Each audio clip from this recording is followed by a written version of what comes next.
Good afternoon, my dear student.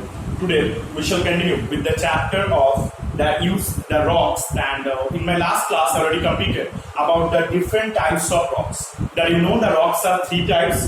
The first one is the igneous rocks, second is the sedimentary rocks, and the third is the metamorphic rocks. So again I just rewind it once. That what is the igneous rocks? That those rocks that have to made up that are due to the volcanic lava, and when it solidified over the earth's surface and form which type of rocks, that is known as the igneous rocks. Now these igneous rocks are very hard rocks that are made of by through the volcanic lava. That is why it's very hard in nature. Now the second rock is that about the sedimentary rock. Now the igneous rocks we can say that is the two types. Generally it's mainly two types. Is the intrusive rocks and the extrusive rocks. Extrusive igneous rocks and intrusive igneous rocks. Extrusive is the outside or the intrusive is the inside. So those are the igneous rocks are formed inside the volcano which are not yet come outside. This type the intrusive rocks or this type the rock igneous rocks are known as the intrusive igneous rocks. Now what is the extrusive igneous rocks? When the igneous rocks it start to come out or erupt in the earth's surface. This type the igneous rocks are known as the in the out surface of the earth's surface, and they form the different land masses. That is called the extrusive igneous rocks. And the second is the sedimentary rock. What is the sedimentary rock? That those rocks are made due to the layer wise. Which rocks are formed due to their layers, according to the layers.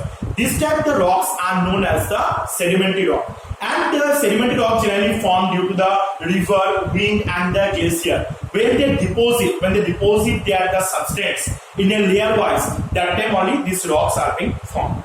And the sedimentary rocks are very important for us also. And also, if you accept the sedimentary rocks, you can say that the others, that the sedimentary rocks, it's also important for the fossil fuels, because here only the fossil fuels are found in the sedimentary rocks, because it's the soft rocks and it formed into the layer wise. Now the last is the metamorphic rocks.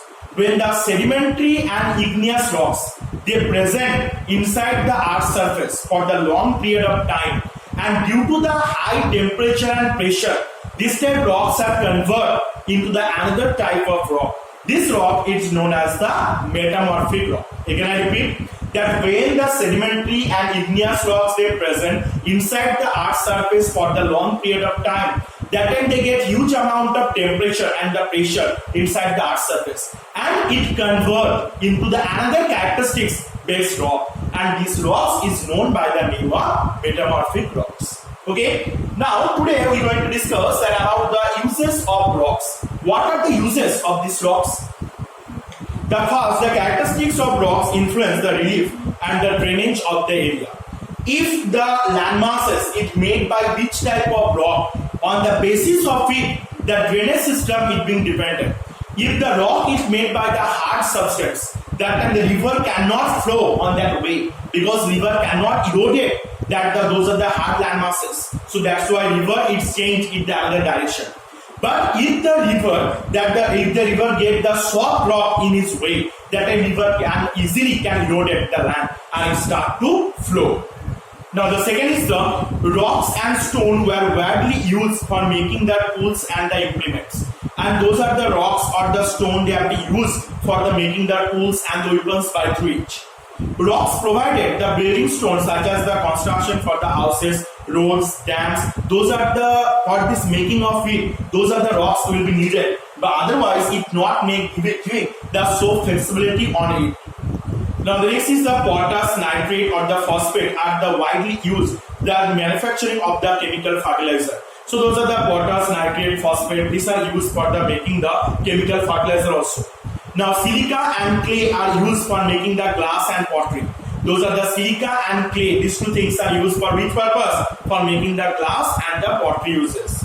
And the metals and the chemicals of the rocks on the basis of the development of the modern industries also. Now the coal, petroleum, and the natural gas are important source of power and energy. That is, what are the things? Coal, petroleum, and natural gas. These three are the fossil fuels are being very important for the source of power and energy also. The soil is the main product of the all rocks. All agriculture activities are done due to this fertility of the soil or depending on the fertility of the soil.